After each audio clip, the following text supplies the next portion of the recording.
Good morning. I've got an important one today, actually. This is from the Express, written by a journalist, Luke. Email me back. Luke Chillingsworth, who is the cars reporter. Calls issued for new mileage tax as vehicle excise duty rates set to climb for petrol and diesel cars. So this is in the Express newspaper website today. As I said, written by Luke Chillingsworth, who is the big dog cars reporter at the Express, but he's obviously not much of a journalist because this is what he's written. Angry motorists have called for the introduction of a new mileage tax to replace existing vehicle excise duty fees. Frustrated road users have suggested a pay-per-mile road pricing system could be fairer than the current policy. Luke, you're talking utter bollocks and you know it. So I want to know who told you to say that. Because you're here as the cars reporter, as the motoring guy. That means you must know people that own cars, like I do. Can you please tell me who are the angry motorists who have called for the introduction of a new mileage tax? Where are they? Where's your data? Where's your source? Come on, I've asked you to email it to me. I emailed you last night. Send it to me because I want to see it. Because otherwise, you're talking utter rubbish and you know it.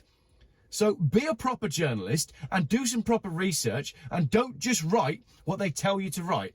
I want some answers in my inbox as to why you've written that, because that's extremely misleading. Under the existing rules, VED rates for petrol and diesel cars will rise in line with the retail price index inflation from the spring. Right, I've got major beef with this retail price index. This is my understanding of the retail price index, and correct me if I'm wrong. Each year, the retail price index is published, which is basically a guide for how much stuff has gone up over the last 12 months. Let's say the RPI says that stuff has gone up by 5%.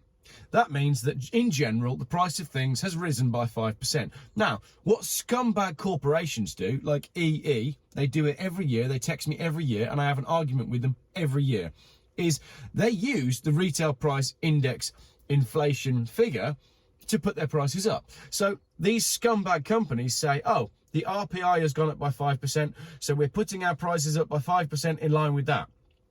That's not the way that it should be used. That is absolutely not the way that it should be used. That creates inflation because you're then putting inflation on top of inflation every year, year on year, and prices will constantly rise.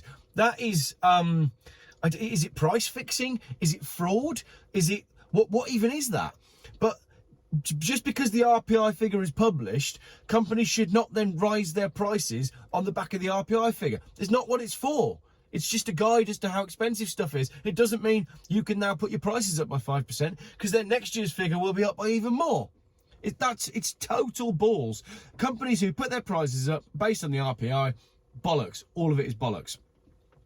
Fees will likely increase by around 6% on April the 1st, with motorists owning the most polluting cars most affected. Obviously, we're talking about pollution at the tailpipe, notwithstanding the fact that if your car has polluted a hell of a lot whilst it was being built and then transported, and you intend to replace it in 3 years, thereby not even, mitigating or accounting for or justifying the pollution that has been made in the build of the car, you don't get penalised for that. But those of us that drive old cars, oh, we will. We absolutely will.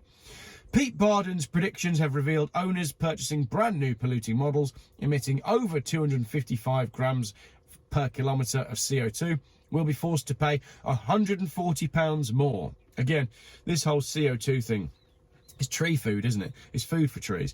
Meanwhile, fees for electric car owners remain at zero until 2025, despite the number of EVs increasing. Well, that's only because they can't sell them. That's why they've got to leave it as it is. Because if they do tax EVs, I reckon they'd really like to be taxing EVs by this point. But because the sales are so poor, they just can't.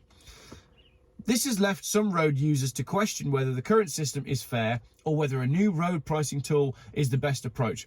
This is balls. And then we've got some Express readers at Big Cloggy who allegedly said, yes, as people have already said, it should be a mileage tax. I see people just driving around for something to do and even using their car for a 300-yard walk when they're perfectly able to walk safely and able to do so as well.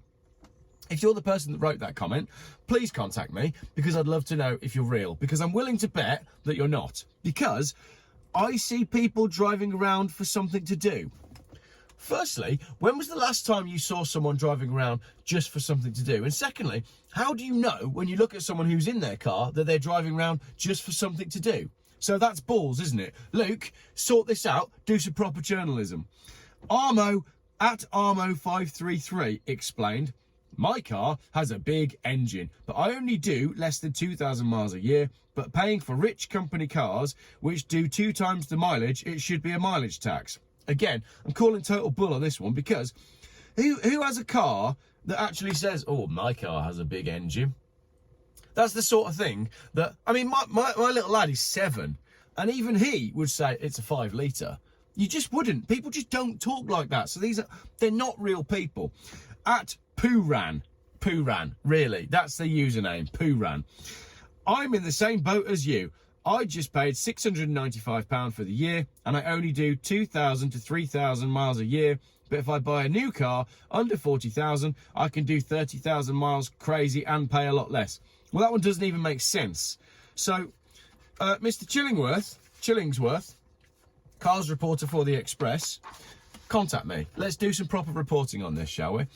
Ogry Bob says, at Ogry Bob, the user, allegedly, when will they learn the UK produces just 1 to 5% of the world's carbon emissions?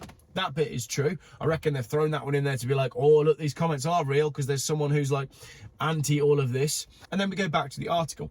The campaign for better transport found there was considerable support for a pay-as-you-drive tax system. The policy had 42% support among those polled, while 21% were against the scheme.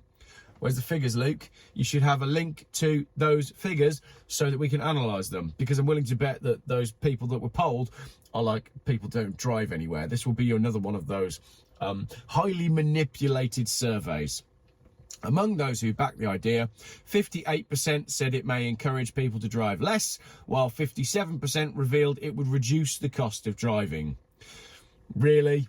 Really? Last year, the think tank Resolution Foundation, I wonder who's financing them. Should we do some digging, or should we just presume that it's some dodgy think tank that comes up with stuff that is not good for you or I? Suggested electric cars should be charged at 6p per mile, but research from Startline proved this was not popular, with 55% of respondents against the new plans.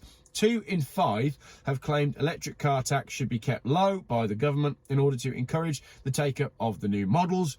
However, 22% did not like the idea of road pricing being introduced for any vehicle whatsoever. I don't have, that's the end of the article. Going to get into some comments now. I don't have a problem with paying by the mile. But what I do have a problem is we already do it based on the amount of fuel that you put in. So if you drive 100 miles, you will have paid 100 miles worth of fuel duty on the petrol or diesel that you put in. And if you're driving a ridiculous car with a big engine, you will have paid more. If you drive 100 miles in a small petrol or diesel car, you will have paid less. If you don't drive 100 miles and you only drive 10 miles, you will have paid less. So yes, we should change the VED system and replace it with pay by the mile, i.e. let's get rid of road tax. Let's get rid of it completely, because we're already paying through the nose for it on the petrol and diesel that we use. Comments. What drivers have called for a pay per mile tax? I've not heard anyone I know that drives wanting that, but I have seen online a lot of people who drive saying they don't want a pay per mile tax. This article seems like a complete lie in order to push an agenda. There you go, Luke. It's not just me calling you out, and I'm calling you out directly here. I'm talking to you, only you, everybody who's watching. This bit's just for Luke. Send me an email. I want to see where this article came from. I want to see all of the surveys, and I want to see exactly who told you to write that first intro. Let me just read that again, Luke. Drivers have called for a new pay per mile tax system. Angry motorists have called for the introduction of a new mileage tax. Luke, put your journalism on the line and get in touch with me and justify what you've written there, because that is bollocks, and you know that it's bollocks. Another comment. Yeah, well, pay per mile system would not work because people would just disconnect their speedometers so they didn't record the mileage done. This has already happened in countries that have pay per mile charges. They fine vehicles with modified speedometers to avoid paying the mileage taxes. Do you live in the past? There's no way it would be logged on your odometer or your speedometer. It's cameras. How do I know? Because they're already up. I've been talking about these cameras for a year now. Look at every main road in and out of pretty much any city or village, and you'll see the cameras. They're already there. Another comment. Why not have a pay per pothole tax? This would bring in far more. At 1 pence per pothole you hit, every car would bring in thousands per year. Great comment. Again, like, I don't see the point in driving sports cars or cars with low profile tyres because the roads are so bad. If it's not the quality of the roads, it's the quality of the traffic and everywhere on the roads. It's not worth owning a posh, showy car anymore. Another comment. Wait a minute. We already pay per mile. As if my car does 30 miles per gallon, I pay for that fuel to do the miles. Plus, the so-called road tax, or VED, as they call it, which is emissions-based. Apparently, the government fleeced the hell out of everyone as it is. We need a common-sense government that isn't intent on crippling UK people to give it away to look good to other countries. Great comment. Pretty much said the same thing as me there. Another comment. I doubt very much the people giving these responses are real people. The idea of tax per mile was floated just after I passed my test in the 90s and there was an uproar. The agenda is to get the common pleb off the road. Fits in nicely with their 15-minute city plan and being able to track everyone everywhere they go via black box type systems fitted to cars. It would be a total government overreach, much like most of the last few years. To be honest, I'm surprised they're even allowing comments on this article. Most like this, or where they know there will be mostly negative response, comments are turned off. Yeah, exactly. But thankfully, we've got platforms like YouTube and other social media platforms where we can call this out, because I'm not having it. So, Luke, as I've said, I'm calling you out directly. Send me an email. We'll do a video together. We can do a video together where you explain it to me and you can talk me through in front of 106,000 subscribers. You can talk me through where the angry motorists came from. Come on, you're a journalist. Put your journalism where your mouth are. Put your balls where your mouth is. The government is itching to bring in pay per mile toll system, a pay per mile toll system. They don't want to do that to be nice to motorists. Once pay per mile comes in, the price will go up. Heaven help anyone who has to drive for work, etc. The plan is to force people off the roads and then make those who still drive pay through the nose. No driver I know has called for yet another tax on driving, and they already charge you by the mile. Most of the cost of your petrol is actually just fuel duty. Tax! Let's call it what it is. It's tax that goes to the government. And what do they spend the tax on? Well, for years, there has been a disconnect between the road tax and the actual stuff that they spend on the roads. So your road tax goes to Michelle Mone, basically, and dodgy government contract schemes and making all of their mates richer. So I don't quite know why you're all still driving around with number plates on. If this pay per mile thing goes any further, as I said, the cameras are already there. The infrastructure is already there, and you can guarantee that we'll be paying £1 per mile and people will be priced off the roads. That's the plan. They want to get people off the roads. Clearly, the people that want to get people off the roads own the Express newspaper and therefore own Luke. And that means, Luke, you're not a proper journalist. Do it properly or don't do it at all. Send me an email back. Thank you very much for watching. Let me know what you think in the comments.